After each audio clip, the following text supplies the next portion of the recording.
Heroine Charmi SIT office కు వెళ్తుందా లేక సిట్ అధికారులే చార్మి ఇంటికి వెళ్తారా అనే సస్పెన్షన్ క్షణక్షణ ఉత్కంఠను పెంచుతోంది. ఇక దీనిపై పూర్తి వివరాలు మా కరెస్పాండెంట్ శర్మ అందిస్తారు.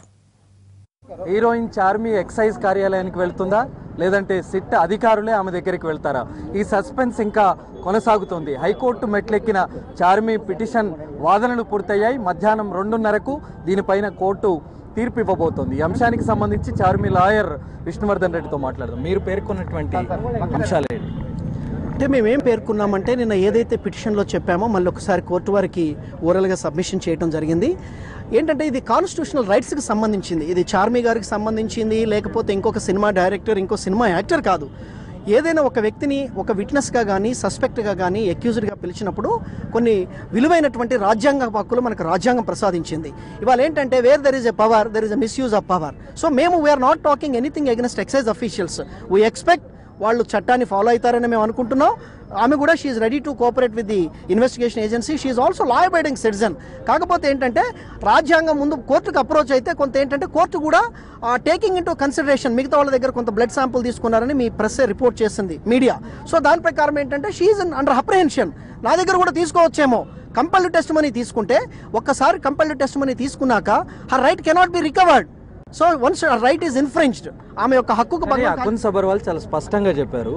మహిళా అధికారిని ఖచ్చితంగా ప్రతి ఇన్వెస్టిగేషన్లో ఉంటుంది. అలాగే బ్లడ్ శాంపుల్ కానీ ఇతర శాంపుల్ కానీ బలవంతంగా ఎక్కడ సేకరించినటువంటి అంశాలు లేవు. నిన్న చాలా స్పష్టంగా చెప్పారు చార్మి విషయంలో మేము అలా వ్యవహరించము అని. అన్నప్పుడు మళ్ళీ ఎందుకు హైకోర్టును ఆశ్రయించాల్సి వచ్చింది? అంటే హైకోర్టును ఆశ్రయించడం అనేది ఆయన తీసుకుంటారా తీసుకోరు కాదు. 4 రిలీఫ్స్ అడిగాము.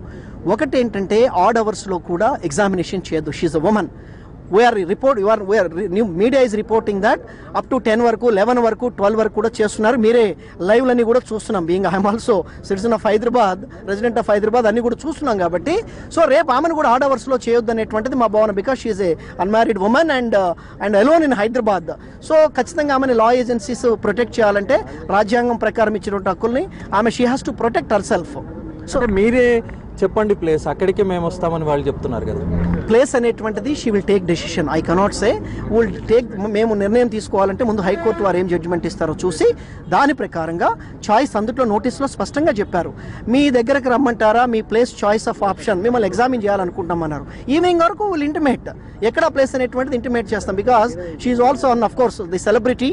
సో సినిమా ఫీల్డ్లో ఉన్నారు కాబట్టి ఆమెకి ఏంటంటే లా అండ్ ఆర్డర్ ప్రాబ్లం లేకుండా, లేకపోతే కొంత న్యూసెన్స్ డిస్టర్బెన్స్ లేకుండా అవన్నింటినీ పరిగణలోకి తీసుకొని ఎక్కడ ప్లేస్ చెప్పాలనేది షీ విల్ డిసైడ్.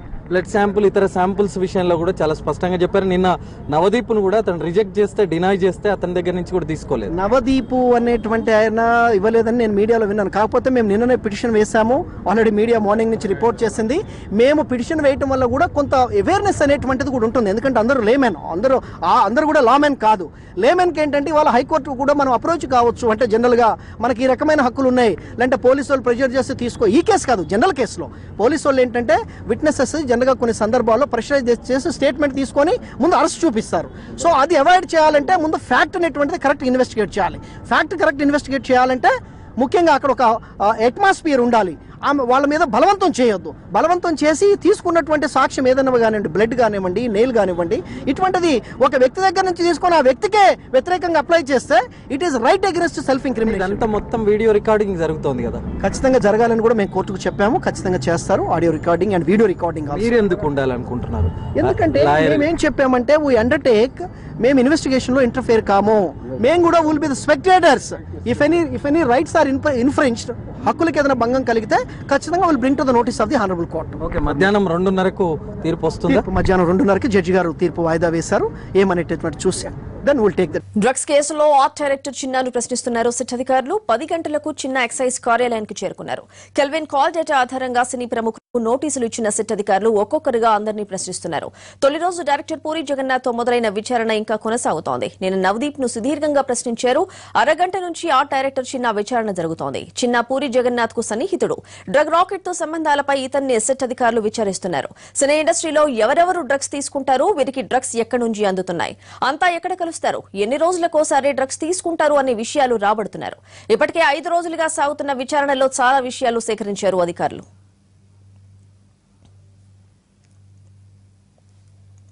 సెట్ విచారణకు సంబంధించి లేటెస్ట్ అప్డేట్స్ మా కలీగ్ రోజా అందిస్తారు. రోజా. రైట్ స్వాతి, దాదాపు 2.5 గంటలుగా ఇక్కడ ఆర్ట్ డైరెక్టర్ చిన్నాని విచారిస్తున్నారు సిట్ అధికారులు. ఆబ్కారీ భవన్ లో 5th ఫ్లోర్ లో ఆర్ట్ డైరెక్టర్ చిన్నా విచారణ కొనసాగుతోంది. 10 గంటలకే ఆబ్కారీ భవన్ కు చేరుకున్నారు ఆర్ట్ డైరెక్టర్ చిన్నా అలియాస్ ధర్మారావు. ఆర్ట్ డైరెక్టర్ చిన్నా నేపథ్యం కనుక మనం ఒకసారి చూసినట్టయితే తమిళనాడులో ఆయన అసిస్టెంట్ ఆర్ట్ డైరెక్టర్ గా తన ప్రస్థానాన్ని స్టార్ట్ చేశారు. అక్కడ కొన్ని సినిమాలకు వర్క్ చేసిన తర్వాత ఆయన హైదరాబాద్ షిఫ్ట్ అయ్యి ఇక్కడ famous art director Anand Sai దగ్గర వర్క్ చేశారు. తొలి ప్రేమ, ఖుషి, అలాగే బద్రి ఇలాంటి సినిమాలకు ఆయన వర్క్ చేసి ఆ తర్వాత డెబ్యూ ఆర్ట్ డైరెక్టర్గా తను వర్క్ స్టార్ట్ చేశారు టాలీవుడ్లో. ఆ తర్వాత ఆయన చాలా ఫేమస్ ఆర్ట్ డైరెక్టర్గా పేరు సంపాదించుకున్నారు. అండ్ వెడ్డింగ్ డిజైన్స్ కూడా ఆయన చాలా ఫేమస్ అయ్యారు ఈ మధ్య కాలంలో. పొలిటికల్ సర్కిల్స్లో కూడా ఆయనకు మంచి వెడ్డింగ్ డిజైనర్గా మంచి పేరుంది. ఇక కెల్విన్ డ్రగ్స్ రాకెట్ దందా విషయానికి వస్తే కెల్విన్ కాల్ డేటాలో ఉన్నటువంటి ఆధారంగా ఈయన ఫోన్ నెంబర్ ఉండడము, ఆర్ట్ డైరెక్టర్ చిన్న ఫోన్ నెంబర్ ఉండడము, సో ఆ నేపథ్యంలో ఆయన్ని ఇక్కడికి పిలవడము, విచారించడం జరుగుతోంది. మొట్టమొదటిగా పూరి జగన్నాథ్ని ఆయన విచారించారు. పూరి జగన్నాథ్కి ఆర్ట్ డైరెక్టర్ చిన్నాకి ఉన్నటువంటి సంబంధం ఏంటి, వీళ్ళిద్దరూ ఎంతకాలంగా వర్క్ చేస్తూ ఉన్నారు ఇండస్ట్రీలో మనం చూస్తూ ఉన్నాము. ఆ చిన్న ఆర్ట్ డైరెక్టర్గా ఎక్కువగా పూరి జగన్నాథ్ సినిమాలకే ఆయన వర్క్ చేశారు. వీరిద్దరూ కలిసి విదేశాలకు వెళ్ళేవారు, అక్కడ షూటింగ్స్లో పాల్గొనేవారు. ఈ విదేశాలకు వెళ్ళినప్పుడు ఏమైనా డ్రగ్స్ సేవించేవారా, డ్రగ్స్ తీసుకునేవారా? అయితే కెల్విన్తో ఉన్నటువంటి సెల్ఫీ, చిన్న కెల్విన్ ఇద్దరు కలిసి ఉన్నటువంటి సెల్ఫీ ఆధారంగా ఇక్కడ సిట్ అధికారులు ప్రశ్నిస్తున్నట్టుగా తెలుస్తోంది. కెల్విన్తో ఎటువంటి సంబంధాలు ఉన్నాయి, కెల్విన్తో ఎటువంటి కాన్వర్జేషన్స్ చేశారు, వాళ్ళిద్దరికీ మధ్య ఏ రకమైనటువంటి రిలేషన్స్ ఉన్నాయి, అంటే కెల్విన్ ఇతన్ని పూరి జగన్నాథ్కు డ్రగ్స్ సరఫరాకి వాడుకున్నారా చిన్నాని, చిన్నా ద్వారా పూరి జగన్నాథ్కి డ్రగ్స్ వెళ్తే ఎంత మోతాదులో డ్రగ్స్ సరఫరా చేసేవారు, అసలు ఏ రకమైనటువంటి ఇద్దరికి సంబంధాలు ఏ రకంగా ఉన్నాయి అనేటువంటి కోణంలో విచారిస్తున్నారు. కెల్విన్తో ఇతనికి ఉన్నటువంటి సంబంధాలు ఏంటి, అసలు టాలీవుడ్ ఇండస్ట్రీలో ఈ డ్రగ్స్ కల్చర్ ఉందా, మీరు ఎప్పుడైనా చూసారా, ఎవరెవరు డ్రగ్స్ సేకరించేవారు, ఎవరెవరు డ్రగ్స్ తీసుకునేవారు, మీరెవరెవరికి సరఫరా చేసేవారు, ఇటువంటి ప్రశ్నలు ఆయనకి సంధిస్తున్నట్టుగా తెలుస్తోంది. ఇప్పుడే లంచ్ బ్రేక్ ఇచ్చారు, మరి హాఫ్ అన్ అవర్లో మళ్ళీ ఆయన తిరిగి విచారణ ప్రారంభిస్తారు. గత 5 రోజులుగా చూసినట్టయితే సుదీర్ఘంగా విచారిస్తూ ఉన్నారు. పూరి జగన్నాథ్తో స్టార్ట్ అయిన ఈ విచారణ నిన్న నవదీప్ వరకు కొనసాగింది. నవదీప్ తను శాంపిల్స్ ఇవ్వడానికి చాలా అపోజ్ చేశారు, చివరికి ఇవ్వకుండానే ఆయన వెళ్లారు. నేను ఇవ్వను అని కరాఖండిగా ఆయన చెప్పారు. ఇదే విషయాన్ని సిట్ అధికారులు కూడా కేస్ డైరీలో ప్రస్తావించారు. ఆ తర్వాత ఇక ఇది హైకోర్టులో పెట్టినప్పుడు కోర్టులు ఏ రకంగా అయితే చర్యలు తీసుకోమంటారో దాని ప్రకారంగా నడుచుకుంటామని నిన్న అకున్ సబర్వాల్ కూడా స్పష్టం చేశారు. అయితే సుదీర్ఘ విచారణ నేపథ్యంలో అటు పూరి జగన్నాథ్ కానీ సుబ్బరాజు విచారణ కానీ వీటిలో కీలక అంశాలు బయటకు వచ్చాయి, కీలక వ్యక్తుల పేర్లు కూడా బయటకు వచ్చాయి. నవదీప్ ఒక పబ్ని ఆయన మెయింటైన్ చేస్తూ ఉన్నారు కాబట్టి పబ్స్ కేంద్రంగా ఈ డ్రగ్స్ దందా నడుస్తూ ఉన్నటువంటి విషయాన్ని స్పష్టంగా సిట్ అధికారులకు ఇన్ఫర్మేషన్ ఉంది. సో ఆ నేపథ్యంలోనే నిన్న నవదీప్ని కూడా వాళ్ళు విచారించారు. నవదీప్ విచారణలో ఏ రకమైనటువంటి ఎటువంటి వ్యక్తుల పేర్లు బయటకు వచ్చాయి, డ్రగ్స్ నిజంగానే పబ్స్లో కేంద్రంగా ఈ డ్రగ్స్ దందా నడుస్తోంది అనేటువంటి విషయాలు ఆయన ద్వారా నిన్న వెల్లడైనట్టుగా తెలుస్తోంది. ఓ పక్క చార్మి చూస్తే ముందుగానే రెడ్ పిటిషన్ దాఖలు చేసింది. తను విచారణకు హాజరు కాకముందే ఏ రకమైనటువంటి విచారణ నాకు జరగబోతోంది, ఏ రకమైనటువంటి ప్రశ్నలు నాకు సంధిస్తారు అనేటువంటి వాటిపైన ఆమె ముందుగానే పిటిషన్ కూడా దాఖలు చేసింది. ఈ రోజు మరి కాసేపట్లో దానికి సంబంధించి హైకోర్టులో విచారణ, తీర్పు కూడా రాబోతోంది. ఇప్పటికే సెట్ అధికారులు కూడా ఆమె ఎక్కడ రమ్మంటే అక్కడికి వచ్చి విచారిస్తాము, అండ్ మహిళా అధికారులు కూడా మేము సిద్ధం చేశాము, వాళ్లతోనే విచారణకు మేము వాళ్ళ ఇంటికైనా సరే వెళ్ళడానికి సిద్ధంగా ఉన్నామని చెప్పారు. మరి రేపు ఏం జరగబోతుంది అనేది ఉత్కంఠగా మారింది. ఈ రోజు విచారణ చూస్తే కెల్విన్తో ఉన్నటువంటి సంబంధాలు, కెల్విన్తో ఉన్నటువంటి సెల్ఫీ, వీటన్నింటినీ ఆయన ముందుంచి ప్రశ్నిస్తూ ఉన్నట్టుగా తెలుస్తోంది. మనము ఈ నోటీసులు ఎవరైతే అందుకున్నారో టాలీవుడ్ ప్రముఖులు వాళ్ళందరినీ కూడా వాళ్ళందరితో మాట్లాడాము. నోటీసులు అందుకున్న తర్వాత వాళ్ళలోనే ఆర్ట్ డైరెక్టర్ చిన్నా కూడా ఉన్నారు. ఈ చిన్నాకి నోటీస్ రాగానే ఎన్టీవీ చిన్నాతో మాట్లాడినప్పుడు నేను ఎటువంటి విచారణకైనా సిద్ధంగా ఉన్నాను, నేను అన్నిటికీ కూడా సిద్ధంగా ఉన్నాను, నేను ఏ తప్పు చేయలేదు అని ఆయన చాలా క్లారిటీతో ఉన్నారు. మరి ఈరోజు ఎదుర్కోబోతున్నటువంటి విచారణలో ఆయన ఏ రకంగా సహకరిస్తూ ఉన్నారు సిట్ అధికారులకు, ఏ రకమైనటువంటి ఇన్ఫర్మేషన్ని వాళ్ళకి ఇస్తూ ఉన్నారు, ఆ ఇన్ఫర్మేషన్లో ఏదైనా కీలకంగా ఉన్నటువంటి వ్యక్తుల మరికొన్ని పేర్లు ఏమైనా బయటికి వస్తాయా?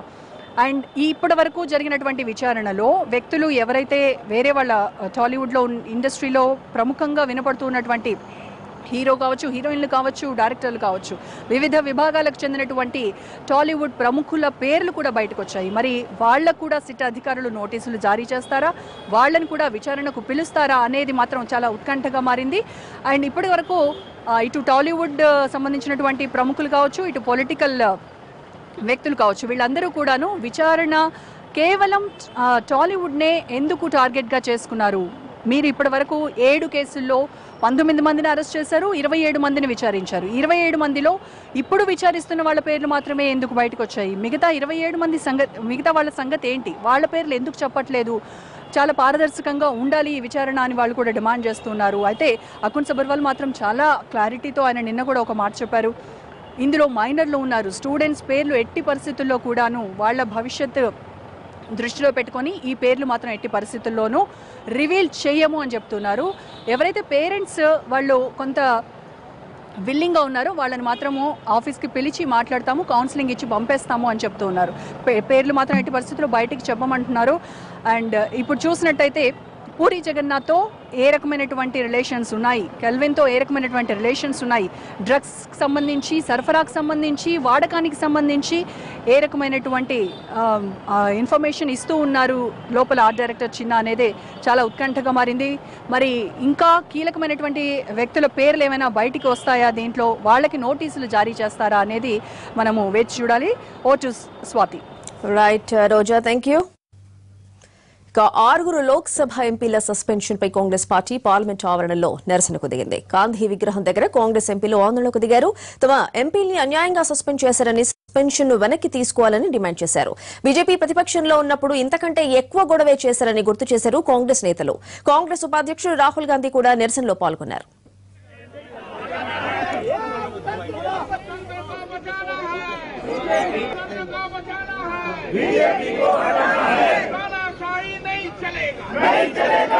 గుంటూరు జిల్లా ఎడ్లపాడు గ్రామంలో విషాదం నెలకొంది. కుటుంబ కలహాలతో ఓ మహిళ 2 పిల్లలతో సహా బావిలో దూకి ఆత్మహత్య చేసుకుంది. భూలక్ష్మి అనే మహిళ తన 2 పిల్లలు రాము, అఖిలను బావిలో పడేసి ఆమె కూడా దూకేసింది. బావిలో మృతదేహాలను చూసిన స్థానికులు పోలీసులకు సమాచారం ఇచ్చారు. ఘటనా స్థలానికి చేరుకున్న పోలీసులు మృతురాలి భర్త సుబ్బారావును అదుపులోకి తీసుకుని విచారిస్తున్నారు.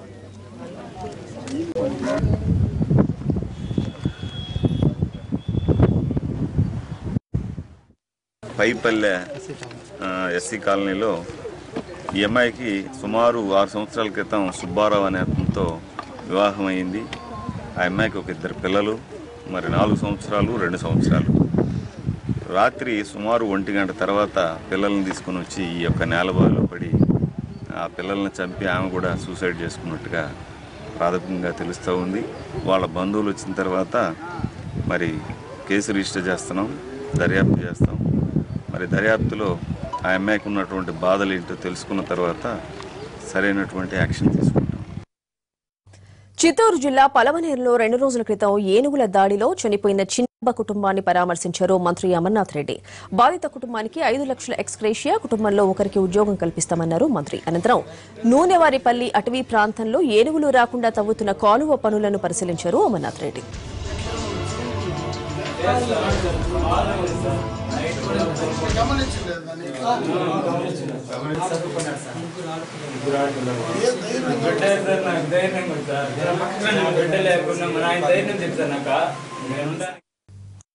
పశ్చిమ గోదావరి జిల్లాలో దారుణం జరిగింది. కొయ్యలగూడెం మండలం దిప్పకాయలపాడులో 2 రోజుల క్రితం కనిపించకుండా పోయిన 2 చిన్నారులు పోలవరం కుడి కాలువలో శవాలై తేలారు. అక్రమ సంబంధంతో కుటుంబం పరువు పోయిందని భావించిన చిన్నారుల బాబాయ్ రవికిషోర్ పిల్లల మెడకు వైరు బిగించి హత్య చేశాడు. హత్య మిస్టరీని ఛేదించిన పోలీసులు నిందితుడిని అదుపులోకి తీసుకున్నారు. 2 బాలురు ప్రశాంత్, నిక్కీ మృతదేహాలు పోలీసులు స్వాధీనం చేసుకున్నారు.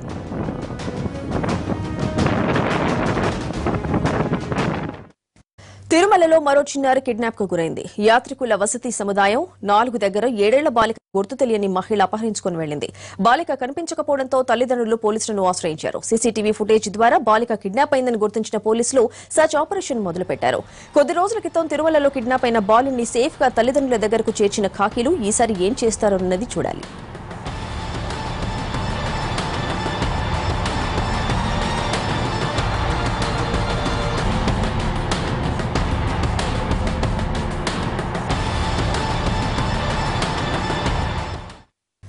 నెల్లూరు జిల్లా దగదర్తి పిఎస్ లో మద్యం మత్తులో ఏఎస్ఐ బాలయ్య వీరంగం సృష్టించాడు. స్టేషన్ కు వచ్చిన వారిని నోటుకొచ్చిన బూతులు తిట్టాడు. సహచరులు వారిస్తున్నా వినకుండా కళ్లు తాగిన కోతిలా చిందులేశాడు. ఏఎస్ఐ వ్యవహారంపై స్థానికులు ఎస్పీ రామకృష్ణకు ఫిర్యాదు చేశారు. దీంతో ఏఎస్ఐని వైద్య పరీక్షల కోసం ఆసుపత్రికి తరలించారు. బాలయ్యను ఆసుపత్రికి తీసుకెళ్లడానికి కాకీలు పడ్డ పాటలు అన్నీ నీకావు.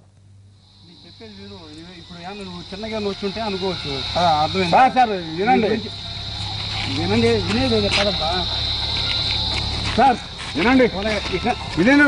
ఆయన ఏమైందో లైవ్ తీసేది పోదండి. ఎందుకు సార్ ఇష్టం మాట్లాడుతున్నారు? మాట్లాడాను కానీ పదా ముందు వినండి. నడిపాక పదా నడిపాక నువ్వు తాగేసిన నువ్వు తాకపోతే ఏమన్నా చేయొచ్చు అక్కడ. ఏపీ డీజీపీ సాంబశివరావు మీడియాతో మాట్లాడుతున్నారు. లైక్ చూద్దాం. వారి దగ్గరకు వచ్చి పర్మిషన్ తీసుకోవాలి, బాధ్యత వహించాలి ఏదైనా నష్టమైతే అని క్లియర్గా మీకు ఇంత ముందు కూడా మీడియా ద్వారా తెలియపరిచాను. ఇప్పుడు కూడా మళ్ళా రీట్రేట్ చేస్తున్నాం.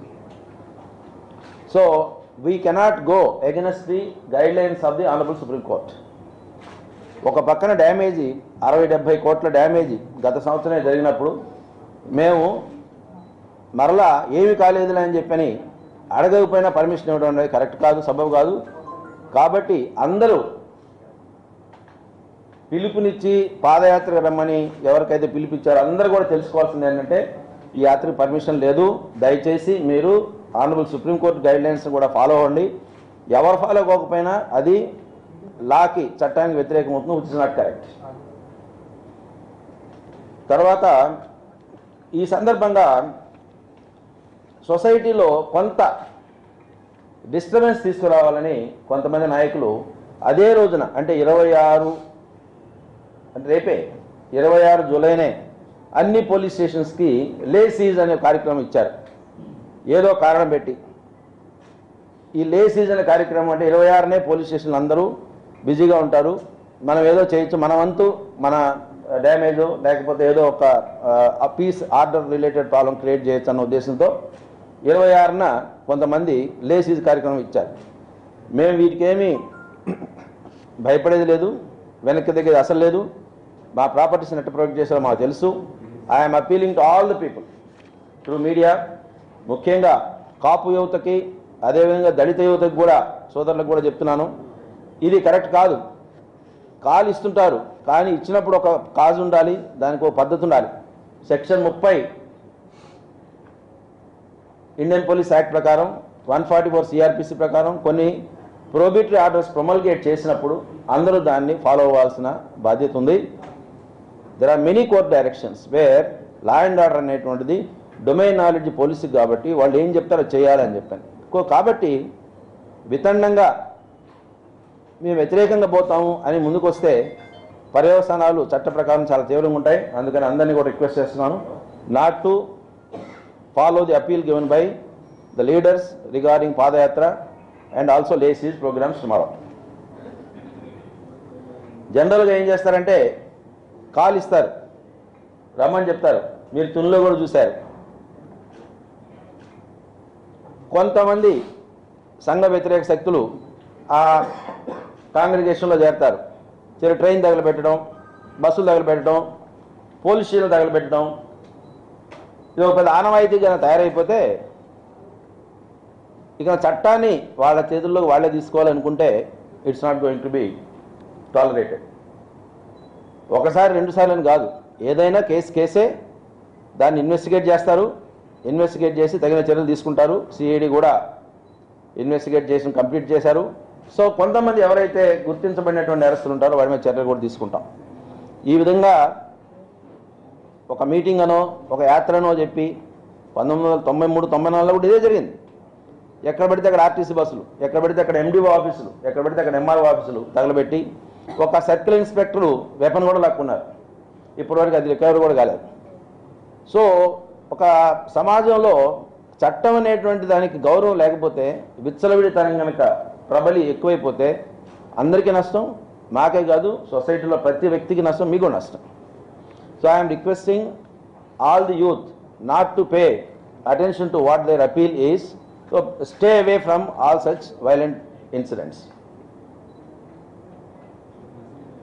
So ఏదో కేసులు కట్టారు, ఏం యాక్షన్ తీసుకోవట్లేదు, మరలా కేసులు కట్టారు, ఏం యాక్షన్ తీసుకోవట్లేదు, మరలా కట్టారు, ఏం కావట్లేదు అనేటువంటి భావన వస్తే మాకు కూడా ఇబ్బందే. అందుకని ఏంటంటే మేము కూడా ఏం చేస్తున్నామంటే, ఏ ప్రాపర్టీ డ్యామేజ్ అయినా, ఎటువంటి నేరం చేసినా